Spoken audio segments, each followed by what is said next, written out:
Welcome to సాక్షి ఎడ్యుకేషన్.com. ఎన్నో రోజుల నుంచి ఎదురు చూస్తున్న ఏపీ డిఎస్సి నోటిఫికేషన్ జూలై మొదటి వారంలో రానున్నది. ఒక టీచర్ కావాలంటే రెండు ప్రధానమైన దశలు ఉంటాయి. మొదటి టీచర్ ఎలిజిబిలిటీ టెస్ట్, రెండవది టీఆర్టీ టీచర్స్ రిక్రూట్మెంట్ టెస్ట్. ఇప్పటికే దాదాపుగా 5 లక్షల మంది అభ్యర్థులు టెట్ ఉత్తీర్ణులై టీఆర్టీ రాయబోతున్నారు. కొద్ది రోజుల కిందట ఏపీ ఎస్సీఆర్టీ వాళ్ళు చాలా నిర్దిష్టమైన సిలబస్ డిఎస్సికి సంబంధించి ఇవ్వడం జరిగింది. సో దీంట్లో అభ్యర్థులకు క్రొత్త subject, different subject, difficult subject, perspectives in education and class room implications of educational psychology. So ఇందులో ముందుగా class room implications of educational psychology గురించి చెప్పుకున్న తర్వాత పర్స్పెక్టివ్స్ ఇన్ ఎడ్యుకేషన్ సిలబస్, దానికి ఎలాంటి పుస్తకాలు చదవాలి, సిలబస్లో ఉన్న ప్రధానమైన అంశాలు ఏమిటి, మరి ప్రశ్నల సరళి ఎలా ఉంటుందో ఈ ప్రోగ్రాం ద్వారా మనం చెప్పుకుందాం. ఒక మట్టి స్వభావం కుమ్మరి తెలుసుకోవాలి, ఇనుము స్వభావం కమ్మరి తెలుసుకోవాలి, ఒక వుడ్ స్వభావం కార్పెంటర్ తెలుసుకోవాలి, ఒక క్రిమినల్ స్వభావం పోలీస్ ఆఫీసర్ తెలుసుకోవాలి, ఒక పేషెంట్ స్వభావం డాక్టర్ తెలుసుకోవాలి. అదేవిధంగా తరగతి గదిలో బోధించే ఉపాధ్యాయుడు తాను బోధిస్తున్నటువంటి విద్యార్థి యొక్క సైకాలజీ తెలుసుకోవాలి. అందుకే ఈ రిక్రూట్మెంట్ టెస్ట్లో కాబోయే టీచర్స్ యొక్క క్లాస్ రూమ్ సైకాలజీ ఏ విధంగా వారికి పరిజ్ఞానం ఉందో తెలుసుకోవడం కోసం ఈ సిలబస్ ఇవ్వడం జరిగింది. ఈ classroom implications of educational సైకాలజీలో ప్రధానంగా 3 చాప్టర్స్ ఉన్నాయి. దానికి ముందు ఎడ్యుకేషనల్ సైకాలజీ అంటే ఏమో తెలుసుకుందాం. ఈ సైకాలజీ అనేటువంటి ఆంగ్ల పదం సైకి, లాగోస్ అనే 2 గ్రీక్ పదాల నుంచి గ్రహించడం జరిగింది. సైకి అంటే ఆత్మ, లాగోస్ అంటే అధ్యయనం. So original meaning of psychology ఆత్మను అధ్యయనం చేసేటువంటి శాస్త్రం. అయితే శాస్త్రానికి నిర్దిష్టమైన కొన్ని లక్షణాలు ఉంటాయి. అందులో ఒక లక్షణం, ఏ శాస్త్రం చెప్పే అంశాలైనా అది మాపనం చేయాలి, తర్వాత పరిశీలించగలగాలి. ఆత్మను పరిశీలించలేం కాబట్టి ఈ నిర్వచనాన్ని శాస్త్రవేత్తలు త్రోసిపుచ్చడం జరిగింది. సో ఈ క్రమంలో ఆ తర్వాత పరిణామ క్రమంలో సైకాలజీని మనసును అధ్యయనం చేసే శాస్త్రంగా భావించారు. Psychology was considered as study of mind, but this definition also was discarded by the psychologist because soul and mind both are abstract concepts. ఈ ఆత్మ, మనసు అనే 2 పదాలు కూడా అమూర్త భావనలు. అయితే ఆధునిక కాలంలో సైకాలజీ యొక్క అర్థం ప్రవర్తనను అధ్యయనం చేసేటువంటి శాస్త్రం, మానసిక ప్రక్రియలను అధ్యయనం చేసేటువంటి శాస్త్రం. Psychology deals with behaviour and mental processes. So educational psychology అంటే చార్లెస్ ఈ స్కిన్నర్ అనేటువంటి ఒక శాస్త్రవేత్త చాలా చక్కటి నిర్వచనం ఇవ్వడం జరిగింది. Educational psychology is the branch of psychology which explains teaching and learning. 2 మాటలలో చెప్పడం జరిగింది. విద్యా మనోవిజ్ఞాన శాస్త్రం అంటే ఇది బోధనను, అభ్యసనమును అధ్యయనం చేసేటువంటి శాస్త్రం. సో ఇప్పుడు మనకు ఈ డిఎస్సిలో ఇచ్చినటువంటి టైటిల్ పేరు class room implications of educational psychology. అంటే క్లాస్ రూమ్లో ప్రధానంగా టీచర్, లెర్నర్ వీరిద్దరి మధ్యలో జరిగేటువంటి ఇంటరాక్షను, మరి టీచర్ యొక్క ఒక బ్రెయిన్ ఎదురుగా ఉన్నటువంటి 30 మంది విద్యార్థుల బ్రెయిన్స్కి తనకున్న పరిజ్ఞానాన్ని ట్రాన్స్మిట్ చేయాలి.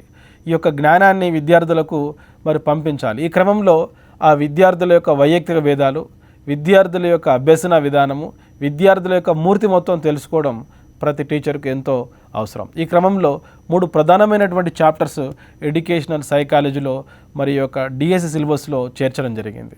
సో దాంట్లో మొదటి చాప్టర్ ఇండివిజువల్ డిఫరెన్సెస్. సో జంతువులతో పోల్చుకుంటే మనుషులలో చాలా వైయక్తిక భేదాలు ఉంటాయి. So each brain is unique, each individual is unique with regarding to any aspect that may be related to cognitive, affective or psychomotor domain. ప్రతి మనిషి కూడా ఒక ప్రత్యేకమైన వ్యక్తి. కనుక ఈ యొక్క ప్రాథమిక సూత్రాన్ని తరగతి గదిలో పాఠం బోధిస్తున్న ఉపాధ్యాయుడు తెలుసుకోవాలి. కనుక మనం చెప్పేటువంటి భావన అందరూ ఒకే విధంగా గ్రహించరు.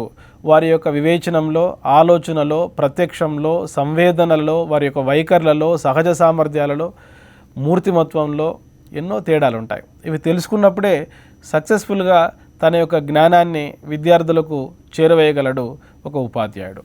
సో ఈ క్రమంలో వైయక్తిక భేదాలు అంటే ఏమిటి? సో వైయక్తిక భేదాల గురించి శాస్త్రీయంగా అధ్యయనం చేసిన వారిలో ముఖ్యుడు sir Francis Galton. So an enquiry into human faculty and its development అనేటువంటి గ్రంథంలో సర్ ఫ్రాన్సిస్ గాల్టన్ వైయక్తిక భేదాల గురించి శాస్త్రీయంగా కొన్ని పరిశోధనల గురించి పేర్కొన్నారు. సో ఈ క్రమంలో వైయక్తిక భేదాలు రెండు రకాలు. వ్యక్తిలో ఉండేటువంటి తేడాలు, వ్యక్తికి మధ్యలో ఉండే తేడాలు. ఒక వ్యక్తిలో కనపడే తేడాలను ఇంట్రా ఇండివిజువల్ డిఫరెన్సెస్ అంటారు. ఒక వ్యక్తిలో ఉండేటువంటి తేడాలను వ్యక్తి అంతర్గత భేదాలు. ఉదాహరణకు ఒక వ్యక్తికి హ్యాండ్ రైటింగ్ బాగుంటుంది, సరిగా మాట్లాడలేడు. ఒక వ్యక్తికి గణితంలో బాగా మార్కులు వస్తాయి, ఇంగ్లీష్లో మార్కులు తక్కువ వస్తాయి. కనుక తరగతి గదిలో ఒక పాఠం చెప్పబోయేటువంటి ఉపాధ్యాయుడు వ్యక్తిలో ఉండేటువంటి వివిధ సామర్థ్యాల ఆధారంగా అతని సహజ సామర్థ్యాన్ని అంచనా వేసి తగిన కోర్సుకు ఎంపిక చేయడం ఒక బాధ్యత. తర్వాత తరగతి గదిలో విద్యార్థులందరూ కూడా ఒకే విధమైనటువంటి సామర్థ్యాలు కలిగి ఉండరు. ఉదాహరణకు మరి ప్రజ్ఞ తీసుకున్నప్పుడు ఒక తరగతి గదిలో మూఢులు, బుద్ధిహీనులు, అల్పబుద్ధులు, మందబుద్ధులు, సగటు, ఉన్నత, అత్యున్నత ఈ విధమైనటువంటి ప్రజ్ఞ కలిగిన వారుగా ఉంటారు. అదేవిధంగా సహజ సామర్థ్యం తీసుకున్నప్పుడు కొంతమందికి మ్యూజికల్ యాప్టిట్యూడ్ ఉంటుంది, కొంతమందికి సింగింగ్ యాప్టిట్యూడ్ ఉంటుంది, కొంతమందికి డ్రాయింగ్ యాప్టిట్యూడ్ ఉంటుంది, మరికొంతమంది విద్యార్థులకు మెకానికల్ యాప్టిట్యూడ్ ఉంటుంది. సో వ్యక్తులలో కనపడేటువంటి తేడాలను వ్యక్త్యంతర తేడాలు లేక ఇంటర్ ఇండివిజువల్ డిఫరెన్సెస్ అని చెప్పడం జరుగుతుంది. కనుక ఈ యొక్క ఇండివిజువల్ డిఫరెన్సెస్ గురించి క్లాస్ రూమ్ యొక్క ఇంప్లికేషన్ ఏంటంటే, ఒక ప్రశ్నాపత్రాన్ని తయారు చేసేటప్పుడు, ఒక బోధనా పద్ధతి ఎంపిక చేసుకునేటప్పుడు, ఒక బోధనోపకరణాన్ని విద్యార్థులకు చూపించేటప్పుడు విద్యార్థుల యొక్క విభిన్నమైనటువంటి అభిరుచులను, వైఖరులను, సహజ సామర్థ్యాలను, ప్రజ్ఞను దృష్టిలో పెట్టుకొని ఉపాధ్యాయుడు ఎంపిక చేసుకోవాలి. సో ఈ క్రమంలో వైయక్తిక భేదాలు కనిపించేటువంటి మొదటి అంశం ఇంటెలిజెన్స్. సో మానవుని యొక్క ప్రజ్ఞ గురించి రకరకాల నిర్వచనాలు ఉన్నాయి. కొంతమంది ప్రజ్ఞను అభ్యసన సామర్థ్యమని, మరికొంతమంది ఇది సర్దుబాటు చేసుకునే సామర్థ్యమని, మరికొంతమంది ఇది ఆలోచన సామర్థ్యమని చెప్పడం జరుగుతుంది. అయితే అమెరికా దేశానికి చెందినటువంటి ఒక శాస్త్రవేత్త డేవిడ్ వెస్లర్ ఏమంటాడంటే, ప్రయోజనాత్మకంగా పనిచేయడానికి, హేతుబద్ధంగా ఆలోచించడానికి, పరిసరాలతో సవ్యంగా సర్దుబాటు చేసుకోవడానికి కావలసిన మానసిక శక్తియే ప్రజ్ఞ. So to think rationally, to act purposefully, to adjust effectively to the environment is called intelligence. So ఇక్కడ మూడు అంశాలు ఉన్నాయి. ఆలోచన సామర్థ్యం. ఆలోచనలు రకరకాలుగా ఉంటాయి. మూర్త ఆలోచన, అమూర్త ఆలోచన, స్వైర ఆలోచన, సమైక్య ఆలోచన, విభిన్న ఆలోచన, హేతుబద్ధ ఆలోచన. అత్యున్నతమైన ఆలోచన హేతుబద్ధమైన ఆలోచన. అది వివేచనంతో ముడిపడి ఉంటుంది, రీజనింగ్తో. సో హేతుబద్ధ ఆలోచన ప్రయోజనాత్మకంగా పనిచేయడానికి, అంటే ఇక్కడ అభ్యసనం పాయింట్ ఆఫ్ వ్యూలో చెప్పుకోవచ్చు. పరిసరాలతో సర్దుబాటు చేసుకోవడానికి అడ్జస్ట్మెంట్ అంటే పరిసరాలకు అనుగుణంగా తన ప్రవర్తనలో మార్పు చూపడమే అడ్జస్ట్మెంట్. ఈ మూడు లక్షణాలు ప్రజ్ఞకు సంబంధించినవిగా చెప్పడం జరిగింది డేవిడ్ వెస్లర్. కనుక ఈ చాప్టర్లో అభ్యర్థులు ప్రజ్ఞ అంటే ఏమిటి, దాని యొక్క స్వభావము, ప్రజ్ఞలో ఉండేటువంటి రకాలు, తారండేక్ ప్రకారం ప్రజ్ఞ 3 రకాలు, మరి మూర్త ప్రజ్ఞ, అమూర్త ప్రజ్ఞ, సాంఘిక ప్రజ్ఞ. అదేవిధంగా ఇటీవల వచ్చినటువంటి ఒక కొత్త సిద్ధాంతము, మనకు సిలబస్లో కూడా దాన్ని చాలా నిర్దిష్టంగా చెప్పడం జరిగింది, multiple intelligence theory. So Howard Gardner అనేటువంటి ఒక శాస్త్రవేత్త మానవుని యొక్క ప్రజ్ఞ 8 రకాలుగా పేర్కొనడం జరిగింది. భాషాపరమైన ప్రజ్ఞ, గణిత తార్కిక ప్రజ్ఞ, మరి స్థలభావ ప్రజ్ఞ, అదేవిధంగా వ్యక్త్యంతర్గత ప్రజ్ఞ, వ్యక్త్యంతర ప్రజ్ఞ, సంగీత ప్రజ్ఞ, ప్రకృతిపరమైన ప్రజ్ఞ, శారీరక స్పర్శాగతి ప్రజ్ఞ. ఈ విధంగా ప్రజ్ఞను 8 రకాలుగా పేర్కొనడం జరిగింది హోవార్డ్ గార్డనర్. అదేవిధంగా ఉద్వేగ ప్రజ్ఞ అనేటువంటి ఒక కాన్సెప్ట్ను మరి ఈ యొక్క డానియల్ గోల్మెన్ అనేటువంటి ఒక శాస్త్రవేత్త ఉద్వేగ ప్రజ్ఞలో 5 అంశాలు ఉంటాయని పేర్కొనడం జరిగింది. వీటితో పాటు మనకు సిలబస్లో ఇచ్చిన అంశాలు ప్రజ్ఞకు సంబంధించిన సిద్ధాంతాలు. సో ప్రజ్ఞా సిద్ధాంతాలలో మరి 2 గ్రూప్స్గా ఉన్నాయి. ప్రజ్ఞ అనేది ఒక సింగిల్ ఫ్యాక్టర్ అని కొంతమంది శాస్త్రవేత్తలు, లేదు ప్రజ్ఞ అనేది మరి కొన్ని మానసిక సామర్థ్యాల యొక్క కలయిక, ఒక గుంపుగా పనిచేయడం వల్ల వ్యక్తి యొక్క తెలివితేటలను మరి అంచనా వేయడం జరుగుతుందని చెప్పేటువంటి శాస్త్రవేత్తలు మరికొంతమంది. ఈ క్రమంలో ఏకకారక సిద్ధాంతం, unifactor theory, Alfred Binet, Stern, Terman చెప్పినటువంటివి. అదేవిధంగా ద్వికారక సిద్ధాంతం, స్పియర్మెన్ చెప్పినటువంటి సిద్ధాంతం. ఈ సిద్ధాంతంలో వ్యక్తి యొక్క ప్రజ్ఞలో జనరల్ ఎబిలిటీ తర్వాత స్పెసిఫిక్ ఎబిలిటీ ఉంటుంది. అదేవిధంగా బహుకారక సిద్ధాంతం, మల్టీఫ్యాక్టర్ థియరీ, ఎడ్వర్డ్ లీ థారండైక్ చెప్పినటువంటి సిద్ధాంతం. అదేవిధంగా మరి ఈ యొక్క సామూహిక కారక సిద్ధాంతం, థర్స్టన్ చెప్పినటువంటి సిద్ధాంతం, వీటితో పాటు గిల్ఫర్డ్ చెప్పినటువంటి ప్రజ్ఞా స్వరూప నమూనా సిద్ధాంతం. సో ఈ సిద్ధాంతం ప్రకారం ప్రజ్ఞ అనేటువంటిది 150 కారకాల సమన్వయ ఫలితం. సో 5 × 5 × 6 = 150 ఫ్యాక్టర్స్ అంటాడు ఈ యొక్క JP Guilford the nature of human intelligence అనేటువంటి గ్రంథంలో. ఈ సిద్ధాంతాలపైన 1-2 ప్రశ్నలు రావడానికి అవకాశం ఉంది. అదేవిధంగా ఈ సిద్ధాంతాలతో పాటు మనకు సిలబస్లో ఇచ్చిన విధంగా ప్రజ్ఞామాపనం. సో ప్రజ్ఞామాపనం మొట్టమొదట ఫ్రాన్స్ దేశంలో ప్రారంభమైంది. దీన్ని ప్రారంభించినది ఆల్ఫ్రెడ్ బీనే. అందుకే ఆల్ఫ్రెడ్ బీనేను father of intelligence test movement అంటారు. ప్రజ్ఞామాపన ఉద్యమానికి పితామహుడు. ఈయన రూపొందించిన మొదటి పరీక్ష మరి బీనే సైమన్ పరీక్ష. ఈ పరీక్ష ఆధారంగా ఆ తర్వాతి కాలంలో చాలా పరీక్షలు రూపొందించబడ్డాయి. కనుక ప్రజ్ఞా పరీక్షలపైన మరి మల్టిపుల్ చాయిస్లో ఒక బిట్ అడగడానికి అవకాశం ఉంది. కనుక ఈ పరీక్షలపైన అభ్యర్థులు శాబ్దిక పరీక్షలు, అశాబ్దిక పరీక్షలు, వ్యక్తిగత పరీక్షలు, సామూహిక పరీక్షలు, పేపర్ పెన్సిల్ పరీక్షలు, అదేవిధంగా నిష్పాదన పరీక్షలు, వేగ పరీక్షలు, శక్తి పరీక్షల గురించి తెలుసుకుంటూ మరి Binet Simon, Stanford Binet, Alexander pass along test, Kohs block design test, మరి బాటియా ప్రజ్ఞామాపని, మరి అదేవిధంగా Raven's progressive matrices test, Pinter Patterson scale, draw man test. So వీటి గురించినటువంటి ఒక ప్రాథమిక అవగాహన అభ్యర్థులు తెలుసుకోవాలి. అదేవిధంగా ప్రజ్ఞా విభాజన పట్టిక. ఈ ప్రజ్ఞా లబ్ధి అనే భావన మొట్టమొదట జర్మన్ దేశానికి చెందినటువంటి స్టెర్న్ రూపొందించారు. దీన్ని మొట్టమొదట అమెరికా దేశంలో స్టాన్ఫర్డ్ యూనివర్సిటీలో టెర్మన్, బీనే, స్టాన్ఫర్డ్ మాపని ద్వారా ప్రజ్ఞా లబ్ధిని పరీక్షించడం జరిగింది 1916లో. సో ఈ ప్రజ్ఞా లబ్ధి, ప్రజ్ఞా విభాజన పట్టిక, అదేవిధంగా ఈ యొక్క మరి ప్రజ్ఞా పరీక్షలపైన ఒక సమగ్రమైన అవగాహన కలిగి ఉంటే అభ్యర్థులు 1-2 ప్రశ్నలు మరి స్కోర్ చేసేటువంటి అవకాశం ఉంది. ఆ తర్వాత వైయక్తిక భేదాలు గమనించేటువంటి ఇంకొక అంశం యాప్టిట్యూడ్, సహజ సామర్థ్యం. ఈ యాప్టిట్యూడ్ అనేటువంటి పదం యాప్టస్ అనేటువంటి పదం నుంచి గ్రహించబడింది. యాప్టస్ అనేటువంటి లాటిన్ పదానికి అర్థం ఫిటెడ్ ఫర్, అంటే ఒక నిర్దిష్టమైన రంగానికి సంబంధించిన. సో యాప్టిట్యూడ్కి సంబంధించి సహజ సామర్థ్యానికి సంబంధించినటువంటి కొన్ని లక్షణాలు. ఇది జన్మతః వస్తుంది, శిక్షణ ద్వారా దీన్ని పెంపొందించుకోవచ్చు, ఒక నిర్దిష్టమైన రంగంలో రాణించేటువంటి సామర్థ్యం. సో ఈనాడు దురదృష్టం ఏంటంటే 10th క్లాస్ తర్వాత క్లాస్ రూమ్లో ఒక విద్యార్థి ఏ కోర్సు చదవాలో ఒక యాంబిగ్విటీ, సందిగ్ధంలో ఉన్నప్పుడు చాలామంది అచీవ్మెంట్ని చూసి హయ్యర్ క్లాసెస్ పంపిస్తున్నారు. అచీవ్మెంట్ కాకుండా యాప్టిట్యూడ్ని చూసి మనం హయ్యర్ క్లాసెస్లో పంపించడం వల్ల అట్లా సెల్ఫ్కు, సొసైటీకి కూడా మరి మంచి జరగడానికి అవకాశం ఉంది. సో యాప్టిట్యూడ్ అంటే సో ఒక బిఎడ్ ట్రైనింగ్లో దాదాపుగా 100 మంది శిక్షణ పొందినప్పుడు ఒక 10 మంది మాత్రమే అద్భుతంగా పాఠం చెప్పగలుగుతారు. ఈ 10 మందికి మరి బోధన సహజ సామర్థ్యం ఉన్నట్లు. అంటే సమాన శిక్షణ ఇచ్చినప్పటికీ కూడా 100 మందిలో ఒక 10 మంది మాత్రమే అసాధారణ ప్రతిభ బోధనలో చూపడం జరిగింది. కనుక ఈ పరిశీలన ఆధారంగా మనం చెప్పొచ్చు వారికి సహజ సామర్థ్యం ఉందని. కనుక దీనిపైన చాలా పరీక్షలు ఉన్నాయి. GAT, DATB అనేటువంటి పరీక్షలు, differential aptitude test battery, George K Bennett, Harold Seashore, Wesman రూపొందించినటువంటి పరీక్ష DATB. అదేవిధంగా జనరల్ యాప్టిట్యూడ్ టెస్ట్ బ్యాటరీ, ఇది అమెరికా మరి ఉపాధి కల్పన కేంద్రం వారు రూపొందించడం జరిగింది. ఈ పరీక్షల ద్వారా సహజ సామర్థ్యాన్ని తెలుసుకోవచ్చు. ఆ తర్వాత వైయక్తిక భేదాలు కనపడేటువంటి మరొక అంశం ఏంటంటే వైఖరులు, యాటిట్యూడ్. సో యాటిట్యూడ్ అనేది ఒక అభిప్రాయం, ఒక వ్యక్తికి ఒక అంశం పట్ల ఉన్నటువంటి నిర్దిష్టమైన అభిప్రాయం.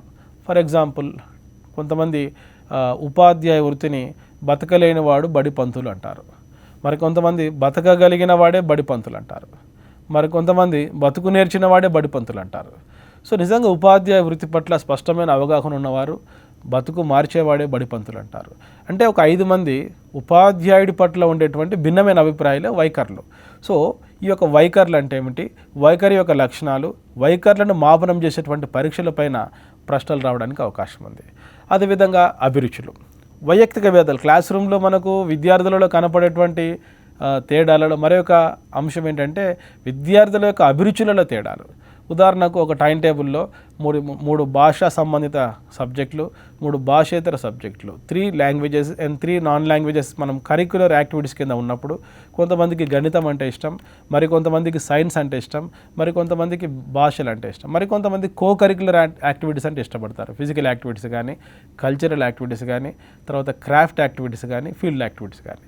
సో విద్యార్థుల యొక్క అభిరుచులు తెలుసుకోవడం ఎలా, అభిరుచి ఒక అంశంతో ముడిపడి ఉంటుంది, అది అవధానం అంటే అటెన్షన్, కాన్సన్ట్రేషన్. కనుక ఏ అంశం పట్ల మనకు అభిరుచి ఉందో ఆ అంశం పట్ల కాన్సన్ట్రేషన్ లేక అవధానం ఉంటుంది.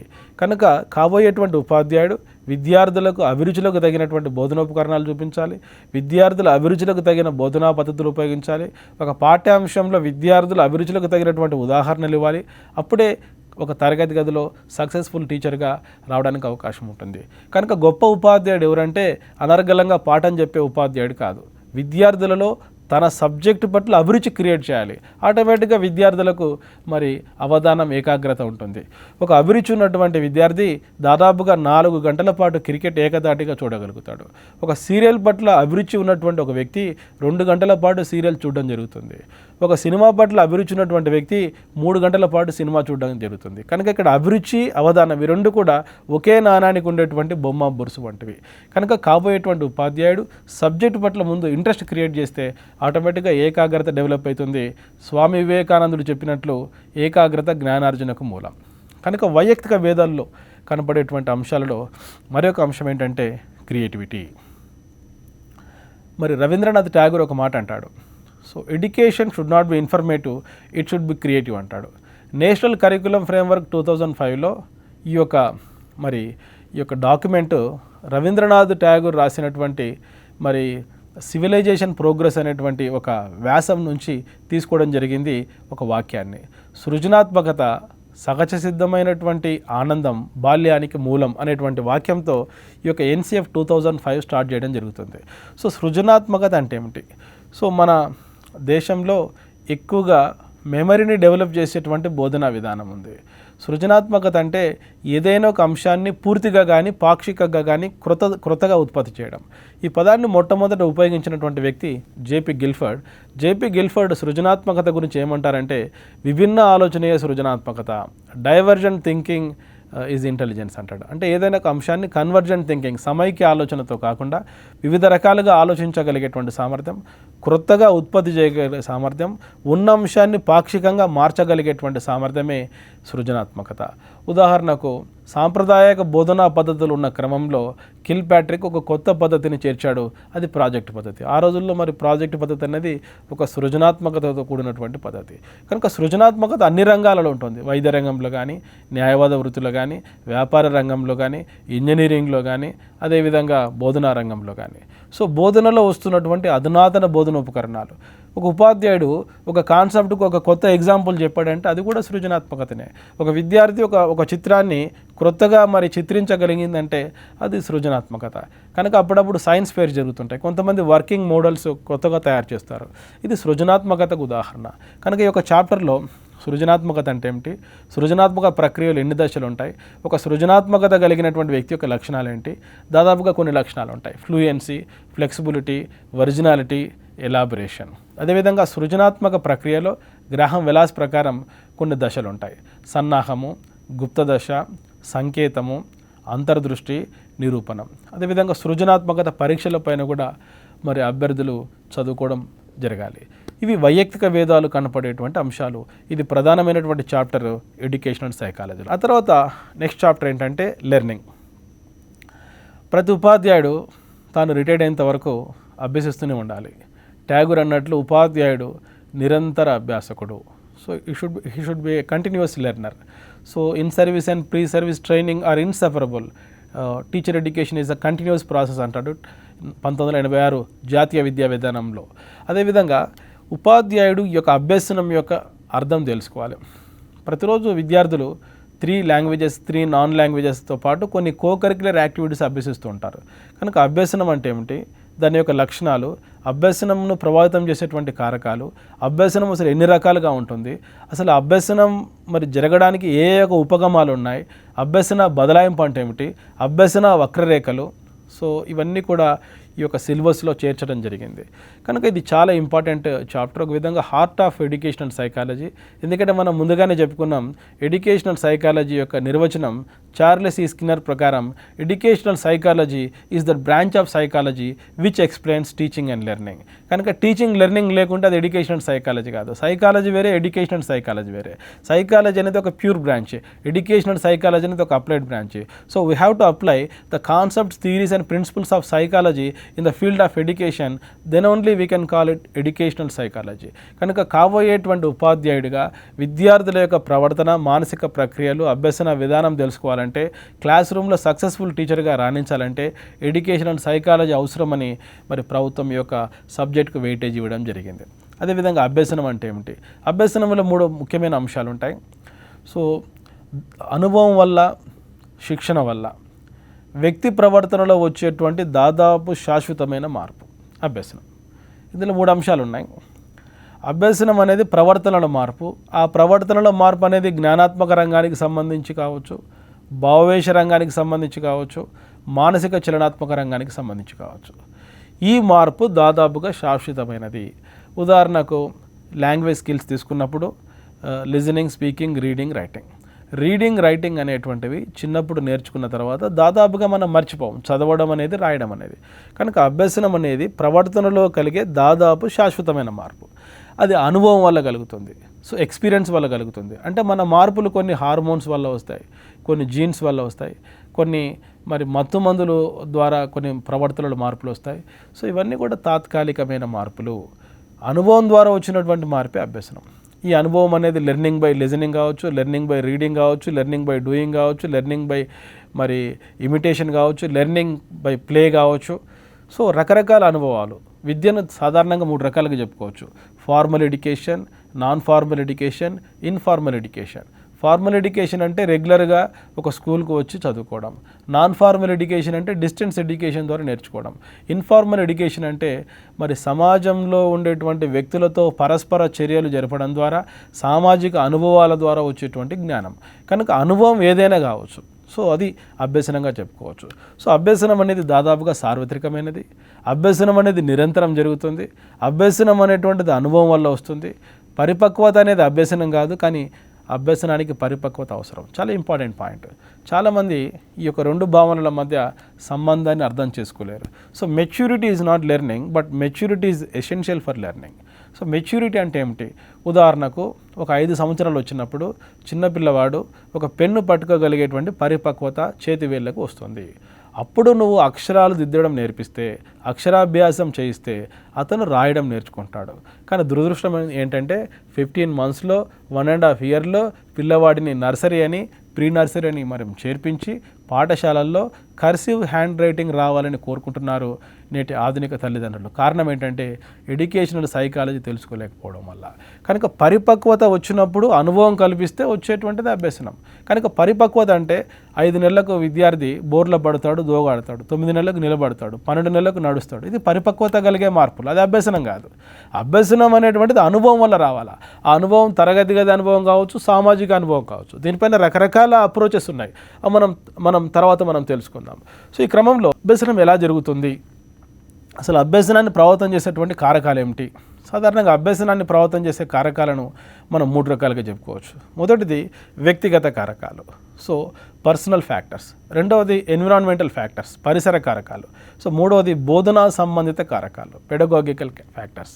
సో వ్యక్తిగత కారకాలు అన్నప్పుడు విద్యార్థి యొక్క వయసు, విద్యార్థి యొక్క పరిపక్వత, విద్యార్థి యొక్క ప్రత్యక్షం, విద్యార్థి యొక్క స్ఫూర్తి, విద్యార్థి యొక్క అభిరుచులు, విద్యార్థుల యొక్క వైఖరులు, విద్యార్థుల యొక్క అవధానము, విద్యార్థుల యొక్క భావోద్వేగాలు, విద్యార్థుల యొక్క మానసిక శారీరక ఆరోగ్యం అభ్యసనాన్ని ప్రభావితం చేస్తుంది.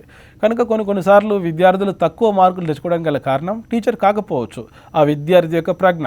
ఉదాహరణకు కొంతమందికి 70 నుంచి 90 పాయింట్ల మధ్యలో ఐక్యూ ఉంటుంది. వారికి సాధారణంగా తక్కువ మార్కులు వస్తాయి, కనుక వాళ్ళనే మనం స్లో లెర్నర్స్ అంటాం. మరి కొంతమందికి 140 పాయింట్ల కన్నా ఐక్యూ ఎక్కువ ఉంటుంది, వారికి సాధారణంగా ఎక్కువ మార్కులు వస్తాయి, వారినే మనం గిఫ్టెడ్ అంటాం. కనుక విద్యార్థి అభ్యసించకపోవడానికి గల కారణం వారి యొక్క ప్రజ్ఞ. ఇది ఒక వ్యక్తిగత కారణంగా మనం చెప్పుకోవచ్చు.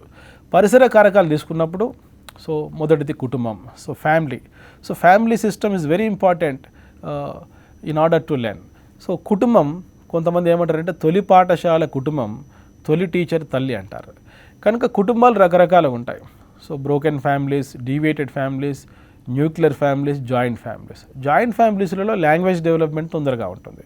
అదేవిధంగా లొకాలిటీ, రూరల్ కానీ అర్బన్ కానీ, so slum areas, so metropolitan cities, ఇట్లాంటి లొకాలిటీ. అదేవిధంగా క్లైమేట్, సో క్లైమేట్లో too hot, too cool, humidity, ఇట్లాంటి వాతావరణం అభ్యసనాన్ని ప్రభావితం చేస్తుంది. సో ఇవన్నీ కూడా మనం పరిసర కారకాలుగా చెప్పుకోవచ్చు. అదేవిధంగా బోధనా సంబంధిత కారకాలు, పాఠం చెప్పేటువంటి టీచర్, అతని యొక్క content, communication skills, competency, కరికులము, creativity.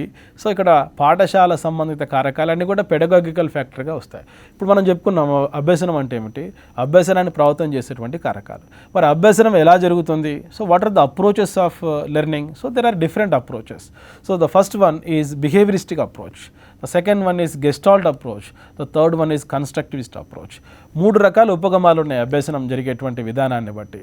So మొదటిది ప్రవర్తనవాద ఉపగమం. ప్రవర్తనవాద ఉపగమం చెప్పిన వారిలో ముఖ్యులు Thorndike, Ivan Pavlov, Skinner, JB Watson. ప్రవర్తనవాద పితామహుడు JB Watson. Edward Lee Thorndike American psychologist, trial and error method చెప్పడం జరుగుతుంది, యత్నదోష అభ్యసన సిద్ధాంతం. అదేవిధంగా మరొక ప్రవర్తనవాది ఇవాన్ పావ్లోవ్ శాస్త్రీయ నిబంధనం, క్లాసికల్ కండిషనింగ్ థియరీ గురించి చెప్పడం జరుగుతుంది. అదేవిధంగా స్కిన్నర్ ఆపరెంట్ కండిషనింగ్, కార్యసాధక నిబంధన సిద్ధాంతం. ఇవన్నీ కూడా ప్రవర్తనవాద సిద్ధాంతాలు. ఈ సిద్ధాంతాలు వారు చేసిన ప్రయోగాలు జాగ్రత్తగా మనం గమనించినప్పుడు పరిసరాలలోని ఉద్దీపనల ద్వారా వ్యక్తి ప్రతిస్పందన రాబట్టి దానికి తగిన పునర్బలనం ఇచ్చి ప్రవర్తనలో మార్పు తేవడం. చాలా సింపుల్ బిహేవియరిస్టిక్ అప్రోచెస్. థారండైక్ పిల్లిపై చేసిన ప్రయోగం, స్కిన్నర్ ఎలుకపై చేసిన ప్రయోగం, అదేవిధంగా ఇవాన్ పావ్లోవ్ కుక్కపై చేసిన ప్రయోగాలు గమనించినప్పుడు రీఇన్ఫోర్స్మెంట్ ద్వారా వారు ప్రవర్తనలో మార్పును తీసుకొని రావడం జరిగింది. కనుక కొన్ని సందర్భాలలో మన ఇండియన్ క్లాస్ రూమ్ ఎలా ఉంటుందంటే మరి టీచర్ మరి ఈ యొక్క రీఇన్ఫోర్స్మెంట్, పాజిటివ్ కానీ నెగిటివ్ రీఇన్ఫోర్స్మెంట్ ఇవ్వడం ద్వారా విద్యార్థి ప్రవర్తనలో మౌలికమైన మార్పును తీసుకొని రావడం జరుగుతుంది. ఇది బిహేవియరిస్టిక్ అప్రోచ్. కానీ నేషనల్ కరికులం ఫ్రేమ్వర్క్ 2005 ప్రకారం so there should be a pedagogical switch from behaviouristic approach to constructivist approach. Teacher as sage on the stage to facilitator. So మనం చాలా మార్పులు ఎన్సిఎఫ్ ద్వారా చూస్తున్నాం. కనుక మరొక అప్రోచ్ మనం గమనించాలి, అదే కన్స్ట్రక్టివిస్ట్ అప్రోచ్. ఇది బిహేవియరిస్టిక్ అప్రోచ్ కొద్ది వరకు వ్యతిరేకమైనది. సో కన్స్ట్రక్టివిస్ట్ అప్రోచ్లో knowledge should not received by the students and it should be created by the students. జ్ఞానం అనేది విద్యార్థి స్వీకరించకూడదు. ఈ యొక్క మరి నిర్మాణాత్మక వాదానికి ఆద్యుడు ఎవరంటే జీన్ పియాజే. సో ఈ యొక్క సోషో కల్చరల్ కన్స్ట్రక్టివిజం గురించి చెప్పింది ఎవరంటే వైగాట్స్కీ. సో ఈ 2 సిద్ధాంతాల ద్వారా విద్యార్థికి నువ్వు అవకాశం ఇస్తే నీ పాఠంలో ఉండే భావనలు తాను సొంతంగా అర్థం చేసుకొని తన మనసులో నిర్మించుకునే అవకాశం ఉంది. సో వైగాట్స్కీ సిద్ధాంతాన్ని గమనించినప్పుడు learning should be a socialised process. అభ్యసనం అనేటువంటిది ఒక సాంఘిక ప్రక్రియ. కనుక ఇక్కడ అభ్యసన ఫలితం కన్నా అభ్యసన ప్రక్రియ చాలా ఇంపార్టెంట్. కనుక ఒక విద్యార్థి, ఒక ఫిషర్మ్యాన్ ఫ్యామిలీకి సంబంధించిన విద్యార్థి ఉంటాడు. చేపలు, వాటిలో ఉండే రకాల గురించి మనం పాఠం చెప్పాలి. సో వారికి ఒక అవకాశం ఇచ్చినప్పుడు తాను సమాజంలో పొందిన జ్ఞానంతో క్లాస్ రూమ్లోకి వస్తాడు. అంటే తరగతి గదిలో నేర్చుకోవడానికి ముందే ఎంతో జ్ఞానం ఆ విద్యార్థికి ఉంటుంది, ఈ చేపలు, వాటిలో ఉన్నటువంటి రకాలు. మరి బయాలజీలో లేకుంటే ఈ యొక్క ఫిషెస్ పైన పిహెచ్డి చేసినటువంటి ఒక టీచర్కి కూడా తెలియని యొక్క చేపల రకాల విద్యార్థికి తెలుసు. కనుక నీవు ఒక ఫెసిలిటేటర్గా కొలాబరేటివ్ లెర్నింగ్ ద్వారా, కోఆపరేటివ్ లెర్నింగ్ ద్వారా, 5E లెర్నింగ్ అప్రోచ్ ద్వారా, కన్స్ట్రక్టివిస్ట్ అప్రోచ్ ద్వారా క్లాస్ రూమ్లో ఒక సాంఘిక ప్రక్రియ ఏర్పాటు చేసినప్పుడు ఆ విద్యార్థి ఆ చర్చల ద్వారా తన జ్ఞానం ద్వారా ఈ పాఠశాలలో ఉన్నటువంటి భావానికి నిజ జీవితంలో ఉన్నటువంటి భావాలకు మధ్య ఒక అనుసంధానం ఏర్పరచుకొని నాలెడ్జ్ని నేర్చుకుంటాడు. ఇది కన్స్ట్రక్టివిస్ట్ అప్రోచ్. అదేవిధంగా గెస్టాల్ట్ అప్రోచ్, దీన్నే బెర్లిన్ సైకాలజీ అని కూడా అంటారు. గెస్టాల్ట్ అంటే కాన్ఫిగరేషన్, మొత్తం. అంటే ఏదైనా ఒక అంశాన్ని విడివిడి భాగాల కన్నా మొత్తంగా మనం చూసినప్పుడు ప్రత్యక్షం చేసుకోగలుగుతాం అనేది గెస్టాల్ట్ వాదుల యొక్క ఉద్దేశం. సో దీని యొక్క మరి పితామహుడు ఎవరంటే ఈ యొక్క వర్దిమీర్, అదేవిధంగా కోఫ్కా, కొహెలర్, ముగ్గురు వ్యక్తులు, వీళ్ళని గెస్టాల్ట్ త్రయం అంటారు. ఇందులో కొహెలర్ ప్రతిపాదించిన సిద్ధాంతం పేరు ఇన్సైట్ఫుల్ లెర్నింగ్ థియరీ, అంతర్దృష్టి అభ్యసన సిద్ధాంతం. ఈ యొక్క కొహెలర్ 7 చింపాంజీల పైన ప్రయోగం చేయడం జరిగింది. సిరియా, గ్రెనడా, టెర్, చెగో, సుల్తాన్, కోన్సల్, రానాచిక. వీటిలో సుల్తాన్ అనేటువంటి చింపాంజీ పైన టెనరీఫ్ దీవులలో చేసిన ప్రయోగాలలో ఏం తేలిందంటే, చింపాంజీ ఒక రూమ్లో ఉన్న మొత్తం సన్నివేశాన్ని గమనించినప్పుడు సులభంగా సమస్యను పరిష్కరించుకోగలిగింది. కనుక ఇక్కడ బిహేవియరిస్టిక్ అప్రోచ్ ఏముంటుంది, పరిసరాల ద్వారా ఒక ఉద్దీపన కల్పించి జీవిలో ప్రతిస్పందన రాబట్టి ఆ ప్రతిస్పందన సరైనదైతే అనుకూలమైన ఉద్దీపన ఇవ్వాలి, ఒకవేళ సరికానిదైతే నెగిటివ్ రీఇన్ఫోర్స్మెంట్ ఇవ్వాలి. అది లెర్నింగ్ ప్రాసెస్ బిహేవియరిస్టిక్ ప్రకారం. కానీ ఇక్కడ ఈ యొక్క గెస్టాల్ట్ వాదుల ప్రకారం అభ్యసనం అనేది ఆంతరంగిక ప్రక్రియ. How child perceives is important rather than reinforcement. ఒక విద్యార్థి ఎలా తాను గ్రహిస్తున్నాడో అది ఇంపార్టెంట్. కనుక ప్రత్యక్షం చేసుకునే సూత్రాలపైన అభ్యసన వాతావరణం ఉండాలి అని చెప్తుంది ఈ యొక్క గెస్టాల్ట్ అప్రోచ్. అదేవిధంగా అభ్యసన బదలాయింపు అంటే ఏమిటి, positive transfer of learning, negative transfer of learning, zero transfer of learning, bilateral transfer of learning. For example, ఒక విద్యార్థి గణితం నేర్చుకున్న తర్వాత ఫిజిక్స్ నేర్చుకున్నాడు, positive transfer of learning. Negative transfer of learning, ఒక విద్యార్థి మరి కుడి చేతి వైపు స్టీరింగ్ ఉన్నటువంటి కారును నడిపిన వ్యక్తి ఎడమ చేతి వైపు స్టీరింగ్ ఉన్న కారును నడపడంలో ఇబ్బంది పడ్డాం, negative transfer of learning. Zero transfer of learning, cricket ఆడడానికి స్టాటిస్టిక్స్ నేర్చుకోవడానికి సంబంధం లేదు. అదేవిధంగా బైలేటరల్ ట్రాన్స్ఫర్ ఆఫ్ లెర్నింగ్.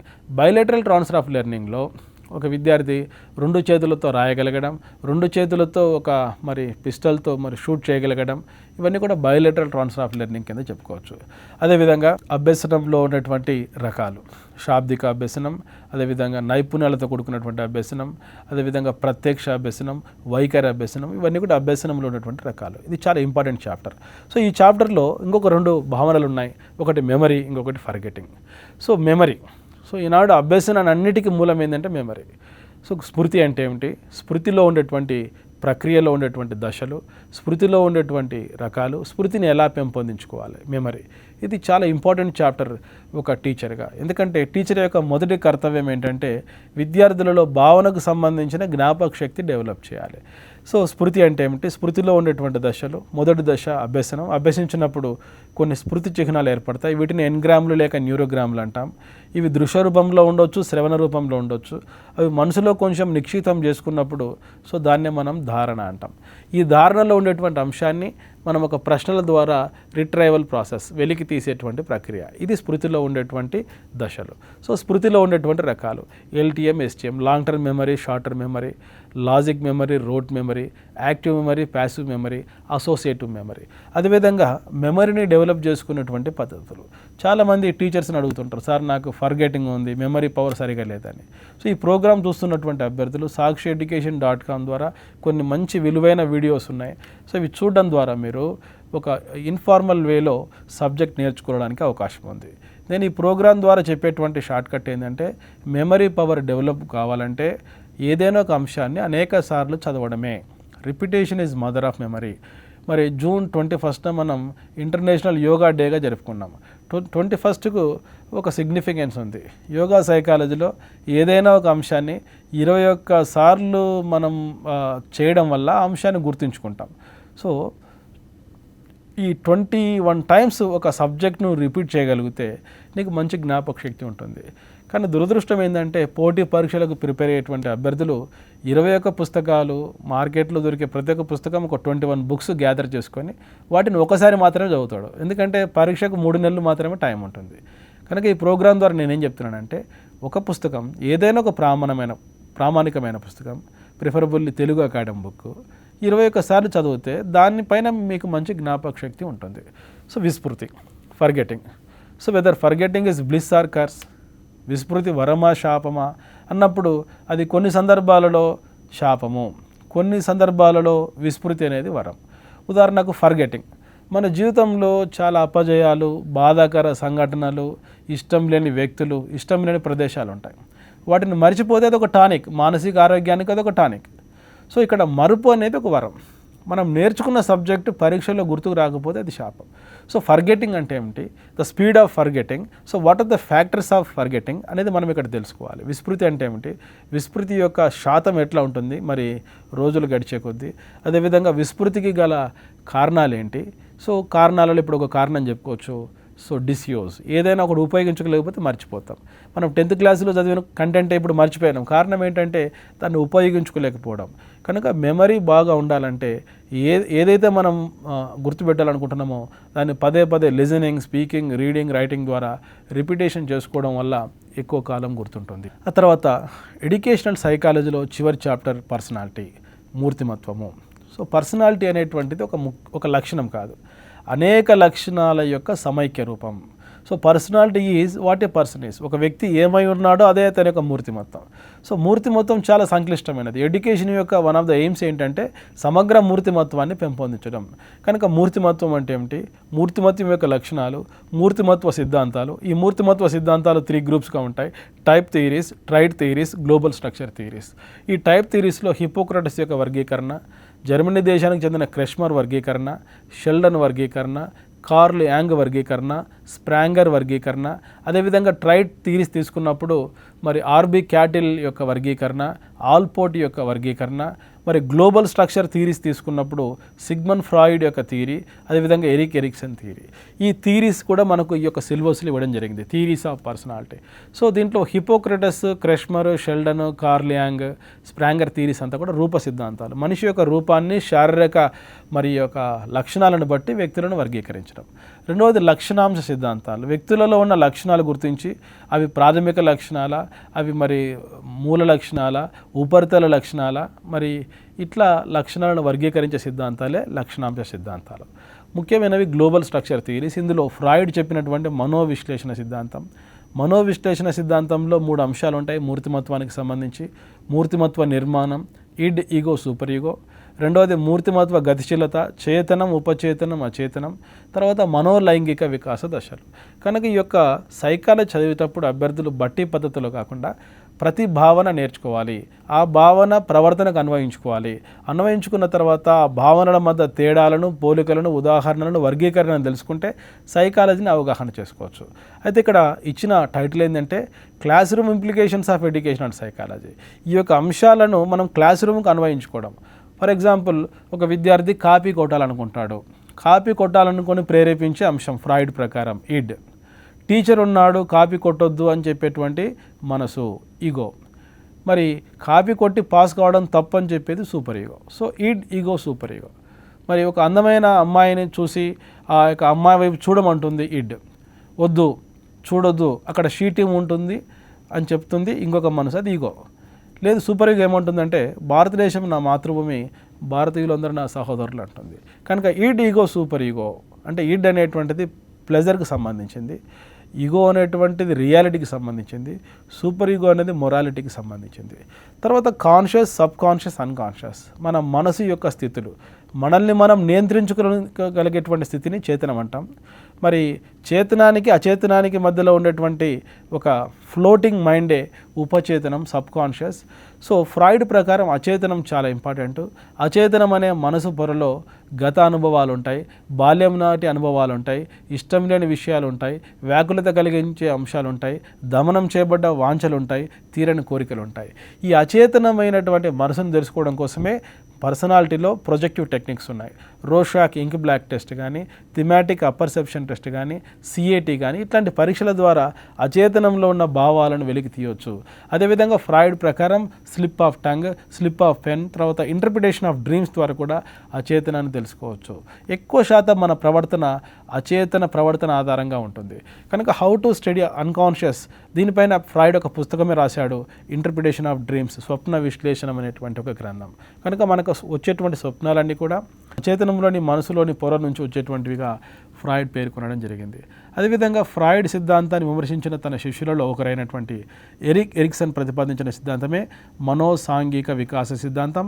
మరి మనోసాంఘిక వికాస సిద్ధాంతంలో 8 దశలు ఉంటాయి మానవ జీవితంలో. ఇవన్నీ మూర్తిమత్వ సిద్ధాంతాలు. ఇక చివరిగా మూర్తిమత్వాన్ని ఎలా అంచనా వేయాలి? మూర్తిమత్వాన్ని అంచనా వేయడంలో మరి 2 రకాల పరీక్షలు ఉన్నాయి: projective techniques, non projective techniques. ఇప్పుడు చెప్పుకున్నాం మనం ప్రొజెక్టివ్ టెక్నిక్స్లో Rorschach ink blot test, thematic apperception test, children's apperception test, sentence completion test, word association test, తర్వాత సైకోడ్రామా. తర్వాత నాన్ ప్రొజెక్టివ్ టెక్నిక్స్లో ఇంటర్వ్యూ, తర్వాత క్వశ్చనేర్, తర్వాత rating scales, personality inventory, check list, sociometry, తర్వాత బయోగ్రఫీ, ఆటోబయోగ్రఫీ, ఇవన్నీ కూడా non projective techniques. వీటి గురించి మరి చాలా డీటెయిల్గా అభ్యర్థులు తెలుగు అకాడమీ పుస్తకాల ద్వారా చదవడం వల్ల ఎడ్యుకేషనల్ సైకాలజీ పైన ఎక్కువగా స్కోర్ చేయడానికి అవకాశం ఉంది. మనం ఇప్పుడే చెప్పుకుంటున్నాం ఎడ్యుకేషనల్ సైకాలజీలో చివరి అంశం ఏంటంటే మరి డిఫెన్స్ మెకానిజమ్స్ ఒక వ్యక్తి యొక్క ఈగోను కాపాడడంలో మరి ఈ యొక్క మెకానిజమ్స్ ఉపయోగపడతాయి.